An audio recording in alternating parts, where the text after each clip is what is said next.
ہوں گے۔ ویورز، ہم اپنی اگلی ویڈیو کے ساتھ حاضر ہیں۔ ویڈیو دیکھنے سے پہلے آپ ہمارے چینل کو لائک کیجئے، سبسکرائب کیجئے اور بیل آئیکن کے بٹن کو کلک کرنا مت بھولیے گا تاکہ ہمارے آنے والی ہر ایک ویڈیو آپ تک پہنچ سکے۔ آج کا جو ہمارا موضوع ہے وہ ہے علامہ محمد اقبال۔ چلتے ہیں ویڈیو کی طرف۔ دیار عشق میں اپنا مقام پیدا کر، دیار عشق میں اپنا مقام پیدا کر، نیا زمانہ نئے صبح و شام پیدا کر۔ جناب صدر اور میرے عزیز ہم مکتب ساتھیوں، آج مجھے جس موضوع پر بات کرنے کا موقع ملا ہے وہ موضوع ہے شاعر مشرق، شاعر ملت، مفکر اسلام، مصور پاکستان ڈاکٹر علامہ اقبال۔ وہ اقبال جس نے پنجاب کی سرزمین کے شہر سیالکوٹ میں شیخ نور محمد کے گھر جنم دیا۔ جب اللہ تعالیٰ کسی قوم پر احسان کرتا ہے تو اسے تحفے میں اقبال جیسے مرد کلندر عطا کرتا ہے۔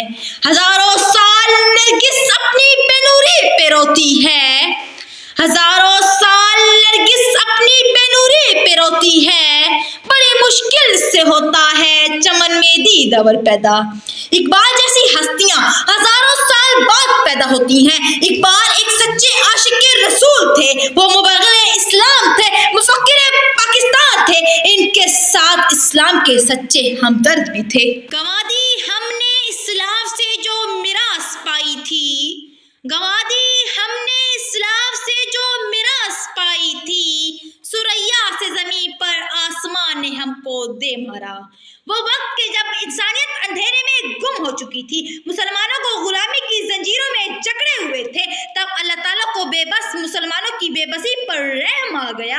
جن مسلمانوں کو انسانوں کی مدد کرنے کے لیے بھیجا گیا ان میں سر فہرست تھے علامہ محمد اقبال۔ علامہ محمد اقبال نے اپنی شاعری کے ذریعے سوئی قوم کو جگایا، کمزور اور بے بس انسانوں کو جینے کا حوصلہ دیا، ایک نئی امید جگائی، پاکستان کا خواب دیکھا۔ اس قوم کو شمشیر کی حاجت نہیں رہتی، اس قوم کو شمشیر کی حاجت نہیں رہتی، اور جس کے جوانوں کی خودی صورت فولاد۔ انہوں نے اپنی شاعری کے ذریعے بوڑھوں، جوانوں، عورتوں کو نشان منزل دینے کی کوشش کی۔ انہوں نے بچوں کو بھی بہت اچھا پیغام دیا۔ ہے لوگ وہی جہاں میں اچھے، ہے لوگ وہی جہاں میں اچھے، آتے ہیں جو کام دوسروں کے۔ علامہ محمد اقبال نے یہ کام قائد اعظم کے سپرد کیا۔ جو شمع انہوں نے جلائی اس کی روشنی خود تو نہ دیکھ سکے مگر ہمارے لیے ایک آزاد وطن حاصل کیا۔ پیارے ساتھیوں، اب یہ ہماری ذمہ داری ہے کہ اقبال کے پیغام کو عام کر دیں اور اپنے وطن کی ترقی میں بڑھ چڑھ کر حصہ لیں۔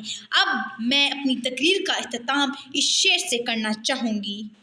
ضمیر جاگ جاتا ہے اگر زندہ ہو اقبال، ضمیر جاگ جاتا ہے اگر زندہ ہو اقبال، کبھی گناہ سے پہلے تو کبھی گناہ کے بعد۔